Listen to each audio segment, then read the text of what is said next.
Okay, so good morning students.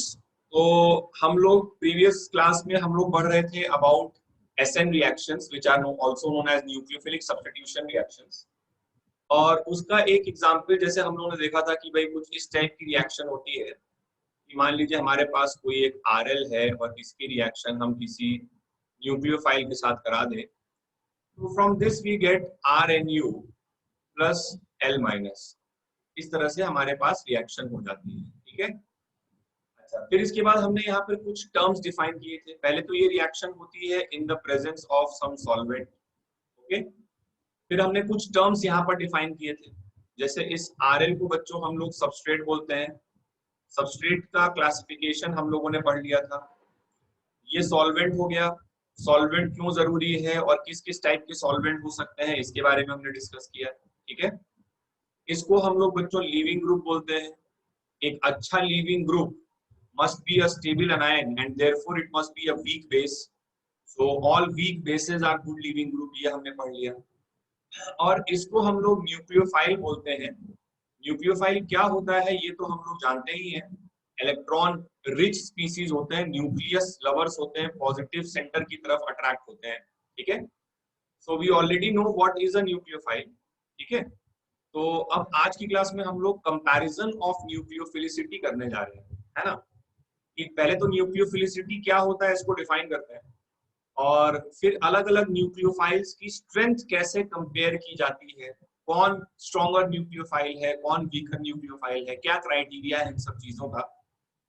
सबसे पहला काम हमको ये करना है। ठीक है, before we actually start the SN reactions. तो जैसे लेट अस से मैं एक स्पेसिफिक एग्जांपल अगर ले लूं, तो मान लीजिए मेरे पास है, सपोज करिए CH3। तो let's say I have CH3O-। ठीक है, और इसकी रिएक्शन बच्चों मैंने CH3Cl के साथ करवाया in presence of some solvent. ठीक है, कोई सॉल्वेंट है मान लीजिए। तो ये O- हम लोग को मालूम है इलेक्ट्रॉन रिच स्पीसीज है, और यहाँ क्लोरीन लगा हुआ है, it is a good leaving group. तो ये O- क्या कर सकता है, इसके पास लोन पेयर ऑफ इलेक्ट्रॉन्स है, तो ये अपने लोन पेयर ऑफ इलेक्ट्रॉन्स को इसको डोनेट कर देगा और क्लोरीन यहाँ से निकल जाएगा। ठीक है, तो इससे हम लोग को प्रोडक्ट मिल जाएगा CH3O CH3 plus Cl minus। This is a typical example of a SN reaction. ठीक है, अब यहाँ पर अगर देखिए तो O- ने बेसिकली जो CH3O- पूरा स्पीसीज था उसने बेसिकली काम क्या किया है, उसने अपने लोन पेयर ऑफ इलेक्ट्रॉन्स को डोनेट किया कार्बन को to form a coordinate bond. एक तरह से ये कोऑर्डिनेट बॉन्ड ही बना है। जब दोनों इलेक्ट्रॉन पेयर्स किसी एक ही एटम से जनरेट होते हैं, किसी एक ही एटम से एक ही साइड से डोनेट होते हैं, तो इस तरह के बॉन्ड को हम कोऑर्डिनेट बॉन्ड कहते हैं। ठीक है, तो ये एक न्यूक्लियोफाइल है, ये आप समझ रहे हो, इलेक्ट्रॉन रिच स्पीसीज अपना लोन पेयर डोनेट कर रहा है। तो इस न्यूक्लियोफाइल के लिए हम लोग एक टर्म डिफाइन करते हैं which is known as nucleophilicity. ठीक है, न्यूक्लियोफिलिसिटी का बेसिक बहुत सिंपल भाषा में अगर मैं मतलब समझाऊं, nucleophilicity simply represents the strength of nucleophile. The strength of nucleophile. ठीक है, ये न्यूक्लियोफाइल की स्ट्रेंथ को रिप्रेजेंट करती है, and it simply represents the tendency to donate lone pair of electrons. ठीक है, न्यूक्लियोफिलिसिटी का मतलब हो गया the tendency to donate lone pair of electrons, to donate lone pair of electrons to form a coordinate bond. ठीक है, to form a coordinate bond. इस property को बच्चों हम लोग बोलते हैं न्यूक्लियोफिलिसिटी। मतलब जो जितनी फास्ट अपना लोन पेयर डोनेट करेगा, ठीक है, जो जितना fast rate of reaction show करेगा उसकी न्यूक्लियोफिलिसिटी हायर होगी, और वी कैन से कि वो बेटर न्यूक्लियोफाइल होगा।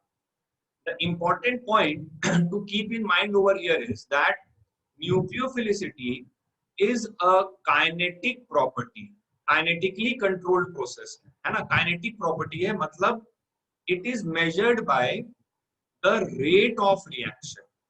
मतलब कौन कितना फास्ट रिएक्ट करता है, कौन जल्दी रिएक्ट करता है ना। तो काइनेटिक प्रॉपर्टी है, और न्यूक्लियोफिलिसिटी रेट ऑफ रिएक्शन से गवर्न होता है। मतलब व्हेन आई से कि a particular species is a better nucleophile, so I simply mean to say कि इस particular species का rate of reaction faster होगा, ठीक है। तो न्यूक्लियोफिलिसिटी रेट ऑफ रिएक्शन को मतलब काइनेटिक प्रॉपर्टी है, रेट ऑफ रिएक्शन से डिफाइन होती है। अच्छा, फिर क्या है कि इसी से मिलता जुलता एक टर्म होता है which is known as basicity, ठीक है, बेसिसिटी या बेस स्ट्रेंथ। अब दोनों ऑलमोस्ट सिमिलर, मतलब सिमिलर टाइप के एक्चुअली में नहीं है, मतलब दोनों सिमिलर टाइप के लगते हैं बट हैं अलग अलग, है ना। क्या मतलब है मेरा इस बात से, देखो basicity is basically H plus accepting tendency. Base हम किसे कहते हैं, बेस हम उसे कहते हैं H प्लस एक्सेप्टर को। So basicity is H plus accepting, है ना, H plus proton accepting tendency. जैसे जैसे मान लीजिए फॉर एग्जांपल मेरे पास CH3O माइनस है और इसकी रिएक्शन मैं वाटर के साथ करा दूं, इससे मुझे मिल जाएगा CH3OH प्लस OH माइनस। तो अब देखिए इन दोनों रिएक्शंस में CH3O माइनस के रोल को आप कंपेयर करिए। यहाँ पर CH3O माइनस ने अपना लोन पेयर कार्बन के एटम को डोनेट करके क्लोरीन यहाँ से निकाल दिया। In this reaction we are saying that CH3 minus is acted as a nucleophile, ठीक है। On the other hand आप अगर ये वाली रिएक्शन देखिए तो यहाँ पर CH3O माइनस ने एक H प्लस एक्सेप्ट किया। अच्छा, जब उसने H प्लस एक्सेप्ट किया तब भी उसने अपना लोन पेयर H प्लस को डोनेट किया है, क्योंकि H प्लस के पास खुद का कोई इलेक्ट्रॉन नहीं है और किसी स्पीसीज को अगर H प्लस के साथ बॉन्ड बनाना है तो उसे अपना लोन पेयर डोनेट करना ही पड़ेगा। बट ये दोनों चीजों को मेजर करने का तरीका अलग अलग है। यहाँ पे हम बोलेंगे कि CH3O माइनस ने H प्लस एक्सेप्ट किया, so it has acted as a base.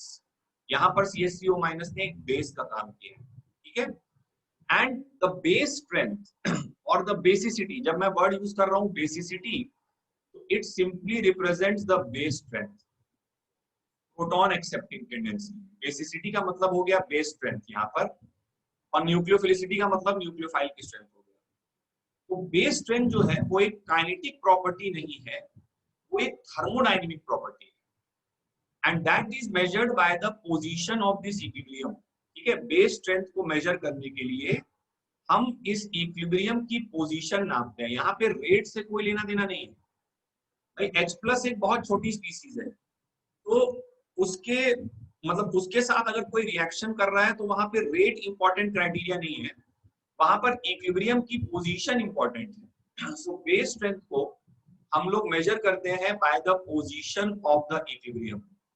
मतलब ये इक्विलिब्रियम जितना ज्यादा आगे शिफ्ट करेगा, more is the extent of the equilibrium shifting in the forward direction, the stronger will be the base, ठीक है।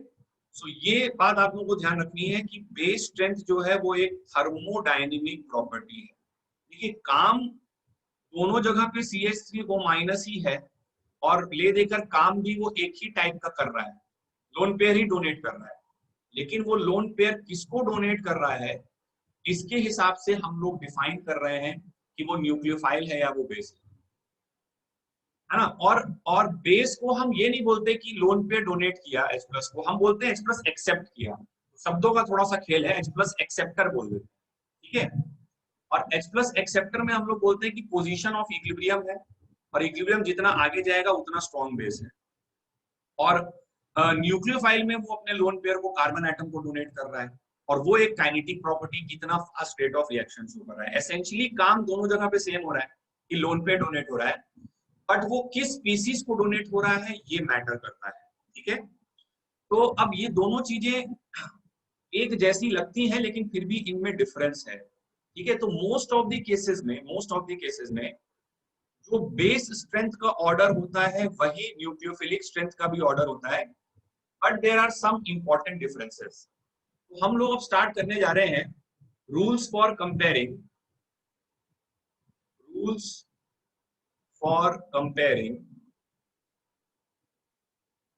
न्यूक्लियोफाइल स्ट्रेंथ या न्यूक्लियोफिलिसिटी, ठीक है।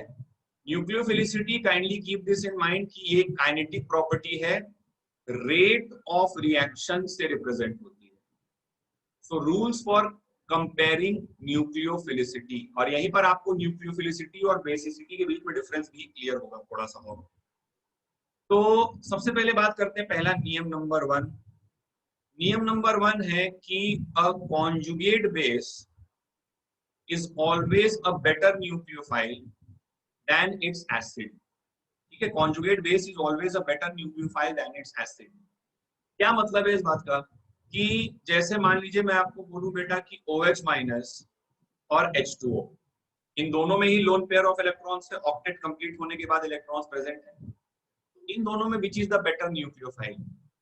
OH minus is a better nucleophile. क्या एक्सप्लेनेशन है इस बात का? बहुत सिंपल है भाई, OH माइनस नेगेटिवली चार्ज अनायन है, तो ऑब्वियसली उस पर चार्ज डेंसिटी ज्यादा है, और चार्ज डेंसिटी ज्यादा है तो उसकी रिएक्टिविटी या रेट ऑफ रिएक्शन भी फास्टर होगा, वो आसानी से अपने लोन पेयर को डोनेट करेगा। ऑन द अदर हैंड, पानी का मॉलिक्यूल जब अपना लोन पेयर डोनेट कर देगा कोऑर्डिनेट बॉन्ड के माध्यम से, तो ऑक्सीजन पर प्लस चार्ज आ जाएगा, जो ऑक्सीजन को पसंद नहीं है। ऑब्वियसली इसकी रेट ऑफ रिएक्शन स्लोअर होगी, ये ज्यादा इलेक्ट्रॉन डेंस है, इसके पास ज्यादा इलेक्ट्रॉन क्लाउड है, तो ये इजीली डोनेट करेगा। ठीक है, नेक्स्ट फिर इसके बाद हम लोग इसी में और एग्जांपल करते हैं। तो जैसे लेटेस्ट से अगर मैं आपसे पूछूं तो पहला रूल ये हो गया है ना, conjugate base is greater than acid.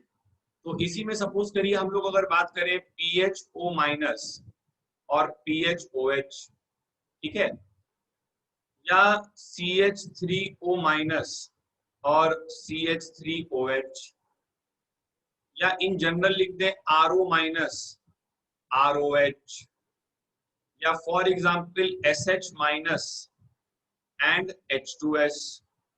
ठीक है, तो इन सभी एग्जांपल में स्टूडेंट्स जो कॉन्जुगेट बेस है that is a stronger nucleophile than the acid. तो PHO माइनस एक स्ट्रॉन्गर न्यूक्लियोफाइल है PHOH से, CH3O माइनस एक स्ट्रॉन्गर न्यूक्लियोफाइल है CH3OH से, RO माइनस एक स्ट्रॉन्गर न्यूक्लियोफाइल है ROH से, SH माइनस एक स्ट्रॉन्गर न्यूक्लियोफाइल है H2S से, RNH माइनस एक स्ट्रॉन्गर न्यूक्लियोफाइल है RNH2 से। और ये हमेशा ट्रू है हर सिचुएशन में।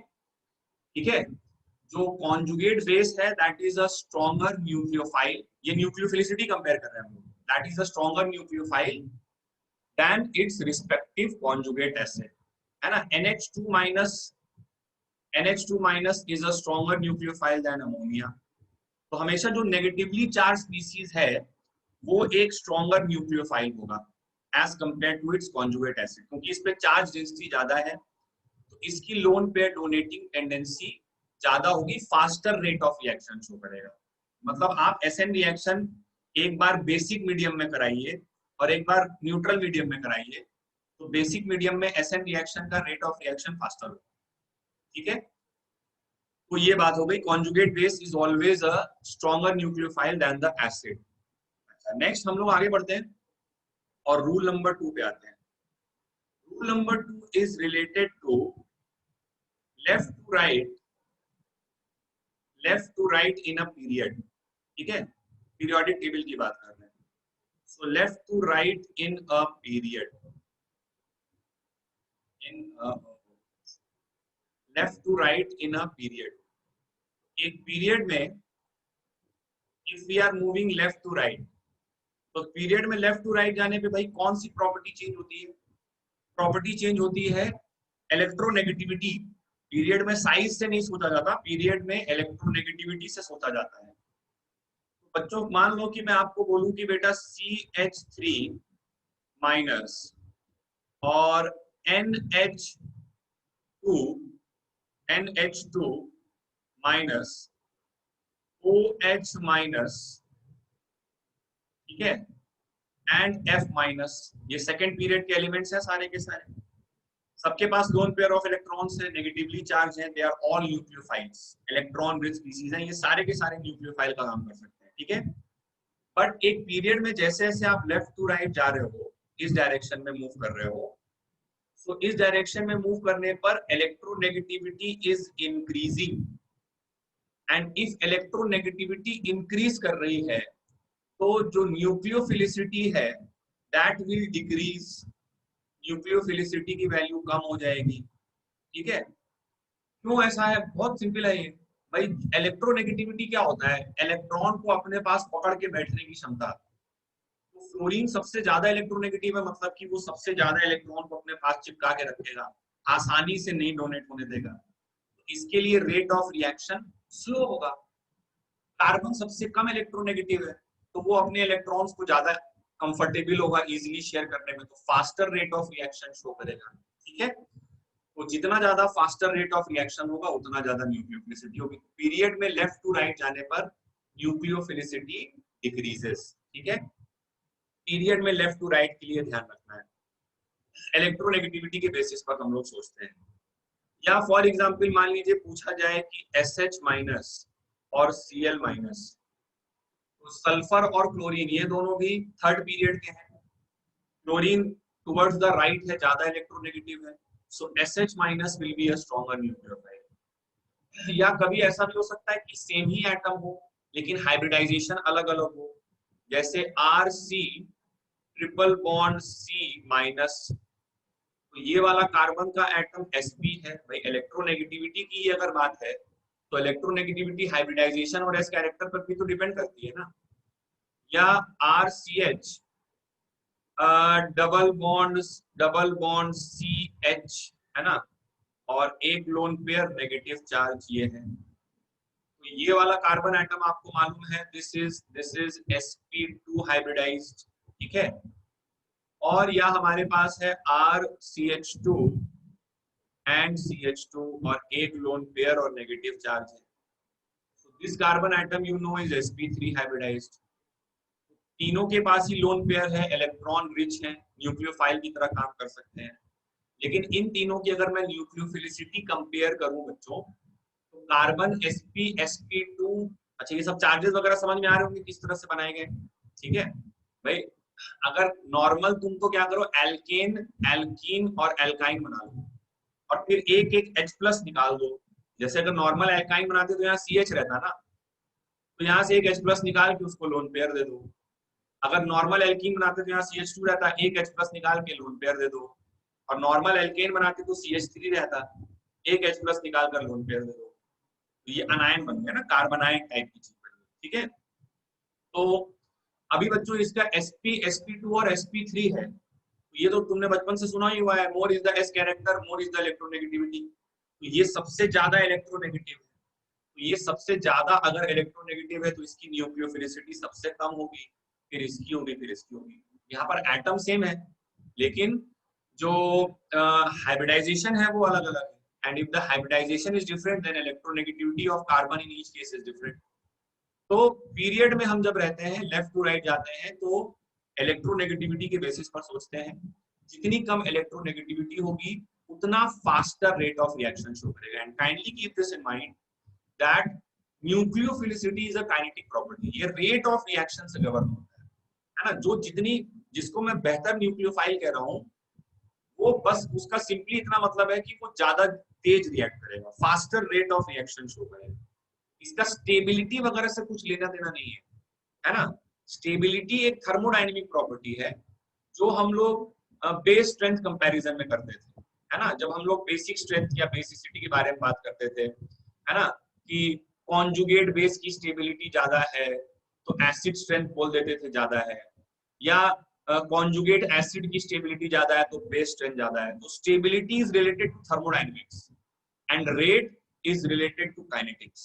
Nucleophilicity is measured by rate of reaction and base strength is measured by the position of equilibrium, which is a thermodynamic property, and it is related to stability.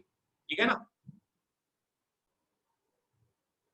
फिर इसके बाद हम लोग आते हैं, नेक्स्ट हम लोग डिस्कस करते हैं स्टूडेंट्स अबाउट रूल नंबर 3। ठीक है, तो rule number 3 is top to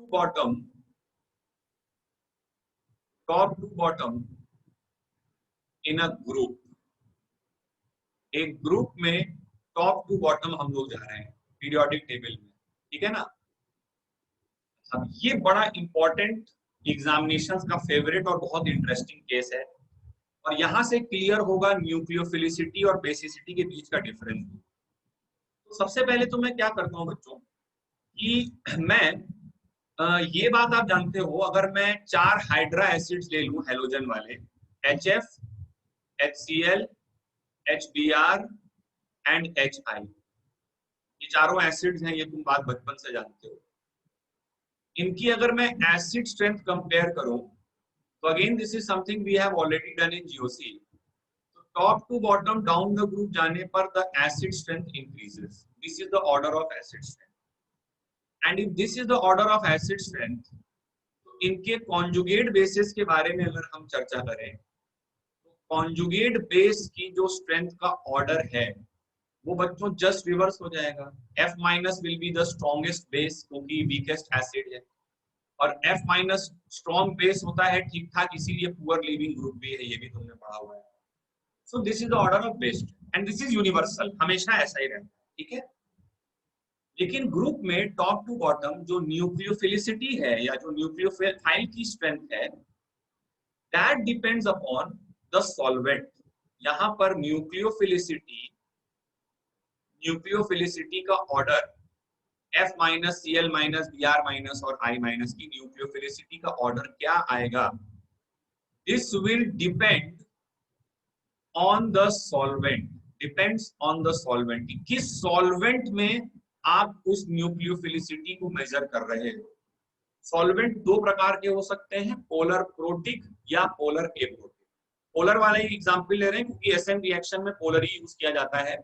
non polar वाले सॉल्वेंट तो फ्री रेडिकल रिएक्शन में यूज होते हैं जहां पे आयंस इन्वॉल्व नहीं होते। So suppose if I have to compare the nucleophilicity of F minus, Cl minus, Br minus and I minus, all of them are nucleophiles, remember this, ठीक है। तो हम पहले चर्चा करते हैं इन अ पोलर प्रोटिक सॉल्वेंट। पहले हम चर्चा करते हैं पोलर प्रोटिक सॉल्वेंट।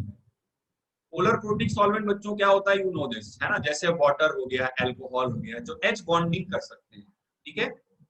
तो मान लीजिए हम इन चारों अनायंस को पानी में लेकर बैठ गए, वाटर में हमने ले लिया। तो अब इन चारों में से कौन सबसे fastest rate of reaction show करेगा। देखिए very important point, polar protic solvent वो होता है जो कटायन और अनायन दोनों का सॉल्वेशन करता है, ये बात याद रहनी चाहिए, ठीक है। तो अगर आपने इन चारों अनायंस को पानी में या किसी भी पोलर प्रोटिक सॉल्वेंट में बच्चों लिया है, तो अब क्या होगा कि ये चारों सॉल्वेट होंगे, फर्स्ट ऑफ ऑल चारों का सॉल्वेशन होगा। और चूंकि F माइनस सबसे स्मॉलेस्ट इन साइज है और I माइनस सबसे बिगेस्ट इन साइज है, तो ये बात आपने इनऑर्गेनिक में पढ़ी होगी कि जितनी छोटी साइज होती है उतना ज्यादा सॉल्वेशन होता है क्योंकि चार्ज डेंसिटी ज्यादा है।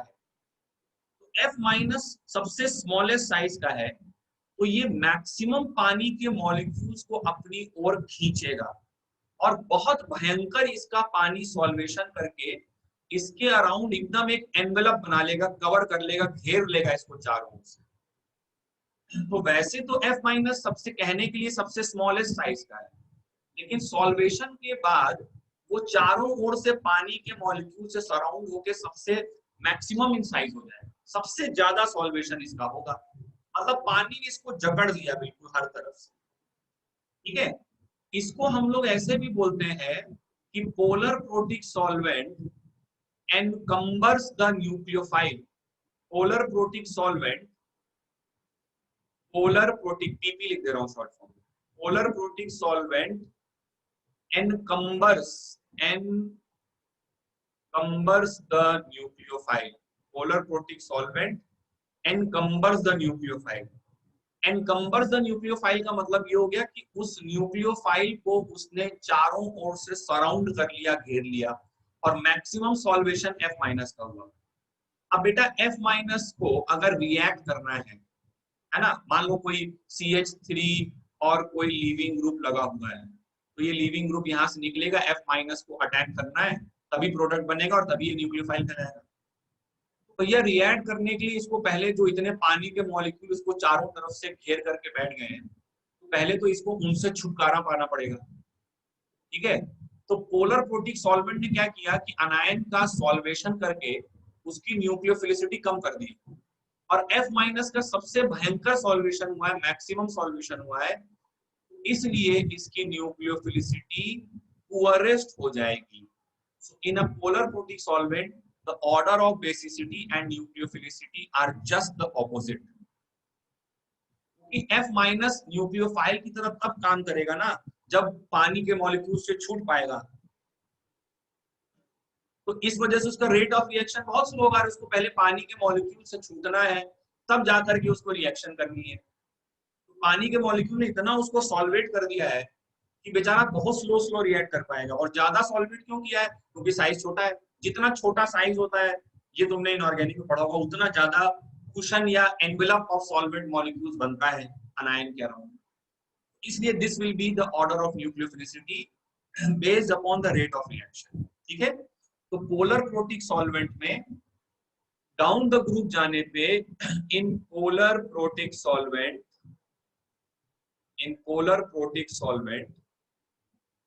as we go down the group, the strength of nucleophile increases. हमेशा होगा ये, the strength of nucleophile increases polar protic solvent।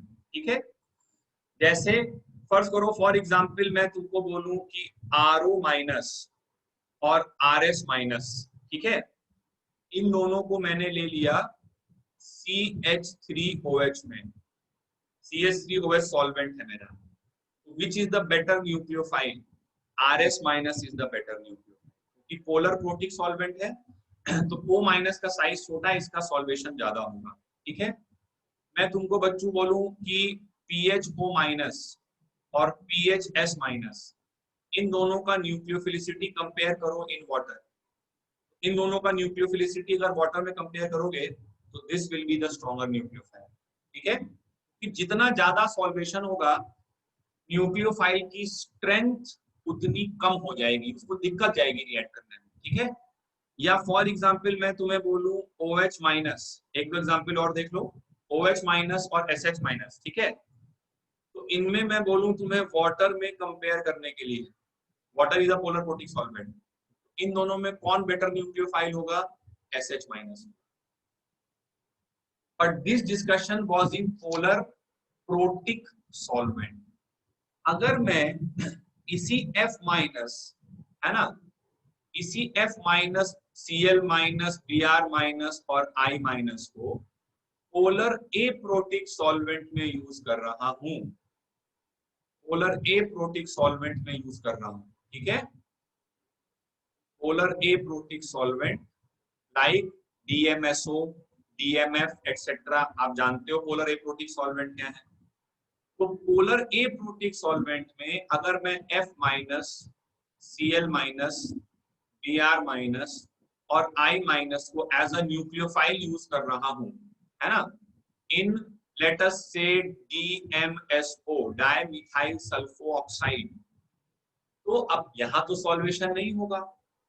और अगर अब सॉल्वेशन नहीं हो रहा है, किसी का सॉल्वेशन नहीं होगा, पोलर ए प्रोटिक में अनायन का सॉल्वेशन होता ही नहीं है, तो अब क्या है कि भाई F माइनस अब तो सबसे स्मॉलेस्ट इन साइज, खटाखट सॉल्यूशन में फास्टेस्ट मूव करेगा, और फास्टेस्ट मूव करेगा तो सबसे fastest rate of reaction show करेगा।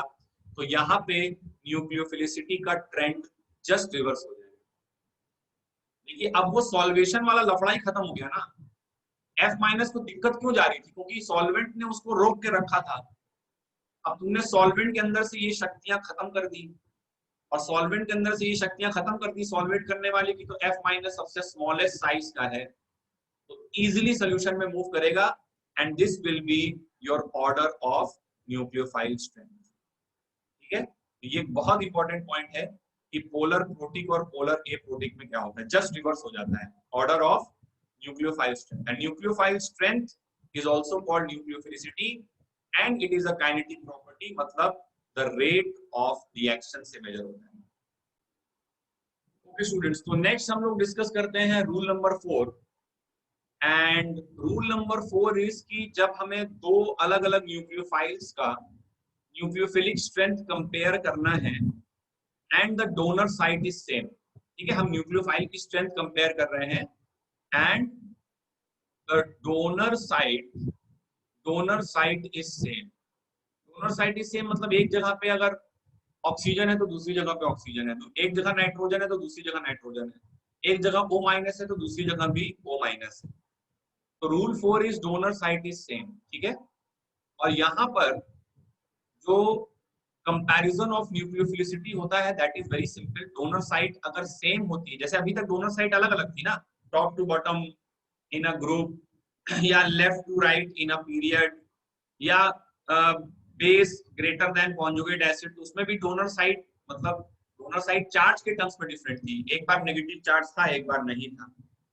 डोनर साइट सेम मतलब हर एस्पेक्ट में से, ठीक है। तो यहाँ पर आपको क्या ध्यान रखना है कि if the donor site is same then the nucleophilicity is same as basicity. मतलब जिसको स्ट्रॉन्गर बेस आज तक बोलते हुए आए हो, डोनर साइट अगर सेम है तो जिसको स्ट्रॉन्गर बेस बोलते हुए आए हो वही स्ट्रॉन्गर न्यूक्लियोफाइल भी हो जाएगा बच्चों, ठीक है। बस इतना सा ध्यान रखना है, डोनर साइट सेम है तो। जैसे मान लो फॉर एग्जांपल मैं तुम्हें बोलूं CH3O-, ठीक है, और मैं तुम्हें बोलूं PHO-, CH3O- और PHO-। पहले अपने आप को ये समझाओ कि इन दोनों में donor site is O-, in both cases donor site is same, ठीक है। या फॉर एग्जांपल मैं तुम्हें बोलूं एनिलीन, एनिलीन सबके पास देखो एक्स्ट्रा लोन पेयर है तभी वो न्यूक्लियोफाइल की तरह काम कर रहा है। तो मैं आपको बोलूं एनिलीन बेटा, और मैं आपको बोलूं साइक्लोहेक्साइल अमीन, साइक्लोहेक्साइल अमीन ये बोल दूं, ठीक है। या मैं आपको बोलूं कि मेरे पास है नंबर 3 में CH3 C double bond O- और PH मतलब फिनाइल रिंग हो गया O-, और CH3O-। ये 3 एग्जाम्पल्स मैंने लिए हैं। इन तीनों एग्जाम्पल्स में अपने आप को पहले खुद से ये बात समझाओ कि डोनर साइट तीनों एग्जाम्पल्स में सेम है, ठीक है। तीनों एग्जाम्पल्स में द डोनर साइट मतलब जिनका कंपैरिजन कर रहे हो, तो मैं ये नहीं कह रहा हूँ कि इन तीनों में डोनर साइट सेम है, इन तीनों में तो अलग अलग है, लेकिन जिनका कंपैरिजन कर रहे हो जैसे ये O-, ये O-, ठीक है। तो अब भैया इसमें कौन स्ट्रॉन्गर न्यूक्लियोफाइल होगा, तो नो डाउट ये स्ट्रॉन्गर न्यूक्लियोफाइल होगा। ये सोचने के बहुत सारे तरीके हो सकते हैं यार। देखो इसमें मैं तो इस तरह सोच लेता हूँ कि भाई इसमें क्या है, लोन पेयर डीलोकलाइज्ड है, इसका lone pair pure lone pair है, तो ये faster rate of reaction show करेगा। या ऐसे भी सोच सकते हो कि phenol is a stronger acid than alcohol, तो फिनॉल अगर स्ट्रॉन्गर एसिड है तो कॉन्जुगेट बेस वीक है, ये ज्यादा स्ट्रॉन्गर बेस है, और ये ज्यादा स्ट्रॉन्गर बेस है इसलिए ये स्ट्रॉन्गर न्यूक्लियोफाइल भी है। इन दोनों में कंपेयर करें बच्चों, ये एनिलीन है, डोनर साइड नाइट्रोजन है, इसमें भी डोनर साइड नाइट्रोजन है, लेकिन एनिलीन का lone pair delocalised loan pair है, ये वीकर बेस है। ये अमीन है ना और ये एनिलीन है, तो amines are stronger bases than aniline, ठीक है। तो बस ये जो स्ट्रॉन्गर बेस है वही स्ट्रॉन्गर न्यूक्लियोफाइल है, ठीक है। या ऐसे भी सोच सकते थे यहाँ रेजोनेंस हो रहा है यहाँ रेजोनेंस नहीं हो रहा है, तो ये शुद्ध लोन पेयर है और ये lone pair delocalised loan pair है, तो ये आसानी से डोनेट होगा ना, यहाँ इलेक्ट्रॉन डेंसिटी ज्यादा है तो ये ज्यादा इजीली डोनेट होगा, faster rate of reaction show करेगा, बेटर न्यूक्लियोफाइल, ये रिलेटिवली इससे वीक है। उसी तरह यहाँ पे लोन पेयर कहीं रेजोनेंस में नहीं जा रहा है तो faster rate of reaction show करेगा, ठीक है।